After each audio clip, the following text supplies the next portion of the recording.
ऐसा जेएनयू में international relation के प्रोफेसर हैं गुलशन सचदेवा जी। गुलशन जी, आप भी मानते हैं कि मल्टीपोलर जो हम लोग कहते हैं उसका मतलब कतई नहीं है कि पावर सेंटर अलग अलग दुनिया में होंगे, सिर्फ यूएस तक नहीं रहेगा। मैं बता दूं कि आनंद आहूजा साहब, आपके पास आखिर में जानबूझ के आना चाहता हूं क्योंकि जितने भी कमेंट आएंगे उस पर आपका रिएक्शन लूंगा एक साथ, इसीलिए आप पेशेंस के साथ सुनिएगा सारे सवालों को। गुलशन जी। जी, थैंक यू। नहीं, मैं बिल्कुल आरती जी की बात से सहमत हूं कि ऐसा नहीं है कि अमेरिका जो कुछ कर रहा है पहली बार कर रहा है। उनका एक इतिहास रहा है। लेकिन जिस खुलेआम तरीके से प्रेसिडेंट ट्रम्प उसकी धज्जियां उड़ा रहे हैं, अंतर्राष्ट्रीय जो पूरा जो सिस्टम है, वो एक चिंता का विषय है। वो करते रहे या पहले भी। और मैं ये नहीं मानता हूं कि उनकी पावर निश्चित तौर से सबसे बड़ी अर्थव्यवस्था है, बड़ी रक्षा का उनके पास सामान है। वो बात तो सही है। लेकिन ये मैं मानने को तैयार नहीं कि वो ऐसे ही करते रहेंगे और मनमानी उनकी हमेशा चलती रहेगी। हमने पहले भी नहीं, तो देखा बहुत बड़ी ताकत थी। इस पे इन्होंने कहा, इस पे थॉमस मैथ्यू साहब ने कहा कि उनकी मनमानी को रोकेगा कौन? मतलब नहीं नहीं, मोटी भाषा मनमानी में को कहें, उनकी रोकेगा कोई उसकी नहीं। अंग्रेजी को हिंदी में कहें तो जी कि जी इससे में जी जी, ताकत नहीं है। मैं समझ रहा हूँ, लेकिन उनकी मनमानी को कोई रोके या नहीं रोके। लेकिन हम्म। जिस तरीके से पहले भी अमेरिका बीसियों बार अपनी ताकत के होते हुए भी बड़ी गलत जगह पे उलझा और वहां से भागे। अफगानिस्तान में हमने हम्म। देखा, वियतनाम में देखा। तो ऐसा नहीं है कि मनमानी करते रहेंगे वो कहीं ना कहीं। और बाकी जो देश हैं, चाहे वो चीन हो, रूस हो, भारत हो, और भी जितने भी देश अभी हैं, वो सब सिर्फ उनकी बात को अभी देख रहे हैं, समझ रहे हैं। जैसे भारत की तरफ से भी कोई ऐसा कोई कड़ा बयान नहीं आ रहा है। बहुत कुछ वो भारत के बारे में भी बोलते रहे हैं। तो हम्म। जैसे ही सबको मौका लगेगा, जैसे ही किसी जगह पे वो उल्टा फंसेंगे, सब उनको फंसाएंगे उसके अंदर। फिर उसके बाद वो मतलब अपने सेल्फ आप गोल का इंतजार करना चाहिए। इंतजार कर रहे हैं। और ये भी बात सही है कि बहुत सी, जैसे हमारी अपनी विदेश नीति है, यूरोप की अपनी विदेश नीति थी, जो बहुत सी अजम्पशंस लेके चल रहे थे बहुत से देश, उसमें हम भी हैं।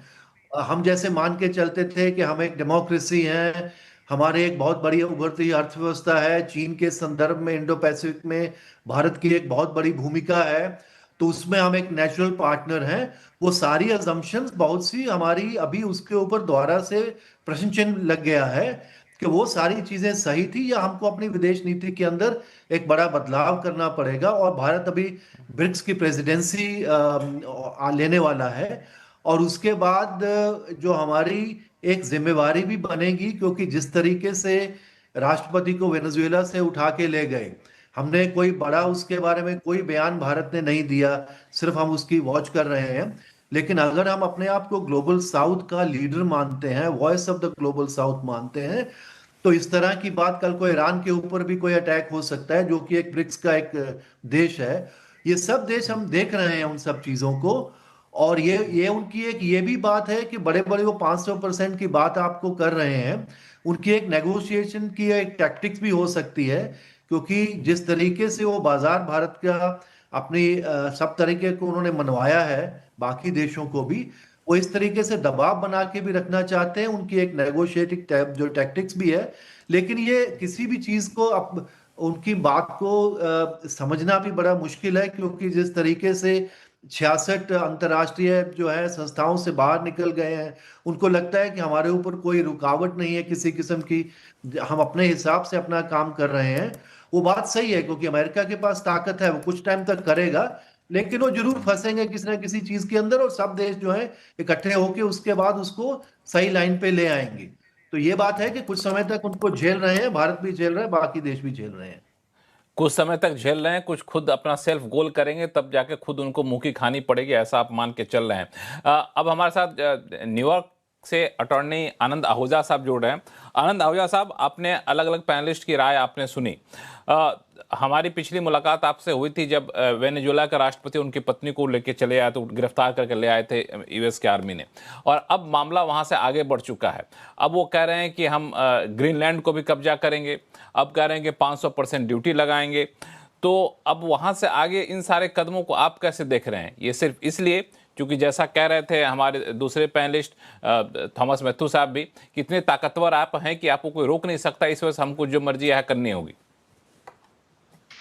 लक्ष्मण जी, सबसे पहली बात तो ये है कि आपने मुझे इतने हैवी वेट पैनलिस्ट के साथ खड़ा किया, के साथ में बिठाया है, और अगर मैं उनकी बात किसी बात से सहमत नहीं होता हूं, तो इसका मतलब ये नहीं है कि मैं उनकी शान में कोई गुस्ताखी कर रहा हूं। मैं उसके लिए पहले ही नहीं नहीं, वो माफी मांग हमारे लेता हूं। सारे पैनलिस्ट इसके लिए समझते हैं, तैयार रहते हैं कि उनके विचार का से सहमत नहीं होना इसका मतलब नहीं कि उनके सम्मान में कोई कमी है।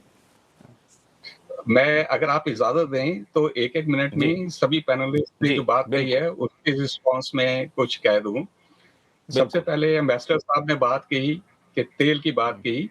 मैंने पहले भी इस बात पे कहा कि आपके पैनल में कि अगर तेल की समस्या होती तो 30 साल 35 साल पहले जब शेवरॉन के टाइम में, जब ऑयल कंपनीज वेनेजुएला में नेशनलाइज की गई थी और अमेरिकन कंपनी जब वहां गई थी, तो ये मसला तेल उस वक्त जो है यूएसए वेनेजुएला पे कुछ कर सकता था।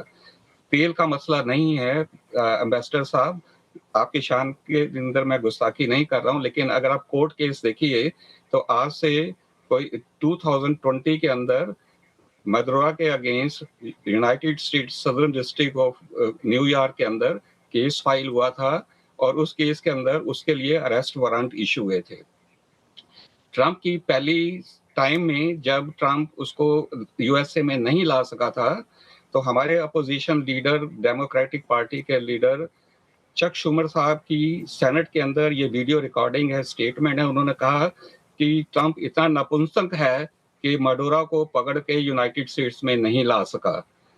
बिल क्लिंटन, सॉरी, जब बाइडन प्रेसिडेंट बने तो बाइडन ने मडोरा को यूनाइटेड स्टेट्स में लाने के लिए उसकी बाउंटी के लिए $25 मिलियन का अवार्ड रखा।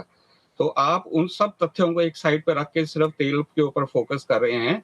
आपको ये देखना चाहिए कि 50 देशों ने मडोरा की गवर्नमेंट को रिकॉग्नाइज नहीं किया हुआ अभी तक। तो वो, उसकी पहली चीज तो उसकी सरकार एलिजिमेट थी। वो प्रेसिडेंट जो है गलत, वो इलेक्शन जो है वो प्रॉपरली तरीके से जीत के नहीं बना, रिग्ड इलेक्शन के थ्रू बना। 50 देशों ने उसको रिकॉग्नाइज नहीं किया। उसके ऊपर कोर्ट केस था और उसको यहाँ पे जो लाया गया है वो अरेस्ट वारंट के अंडर यहाँ लाया गया है।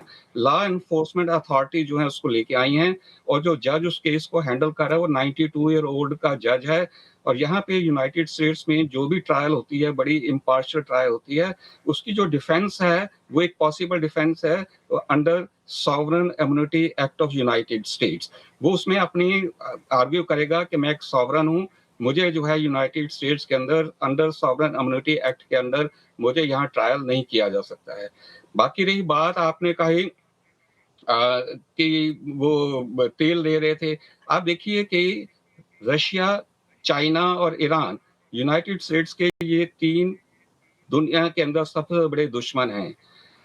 रशिया, चाइना और ईरान तीनों ही वेनेजुएला में अपने अड्डे बना रहे थे, और मैथ्यू साहब ने बहुत अच्छी बात की, क्यूबा की हम सबको याद दिलाई।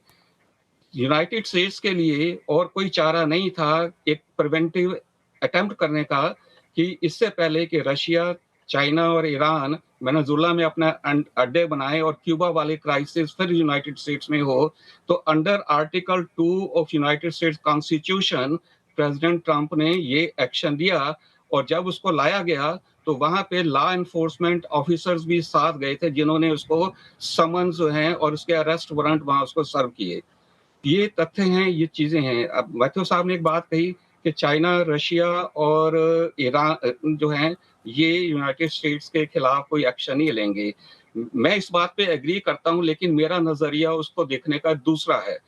पहली चीज, ईरान के अंदर अपनी प्रॉब्लम चल रही है, किस दिन ईरान में तख्ता पलटा जाए हम कह नहीं सकते हैं। चाइना का इंटरेस्ट यूनाइटेड स्टेट्स में ज्यादा है, वेनेजुएला में कम है, क्योंकि चाइना को इस वक्त यूनाइटेड स्टेट्स से ट्रेड डील फाइनलाइज करनी है। चाइना के ऊपर एडिशनल टैरिफ लगाया गया है, क्योंकि वो रॉ मटेरियल ड्रग्स मैन्युफैक्चरिंग के लिए वेनेजुएला को दे रहा था। रशिया इस वक्त इन्वॉल्व है यूक्रेन के अंदर, तो ये चाहते हुए भी इस वक्त वेनेजुएला के अफेयर्स के अंदर यूनाइटेड स्टेट्स के साथ मैसअप नहीं कर सकते हैं, क्योंकि इनकी अपनी बहुत ज्यादा प्रॉब्लम्स हैं।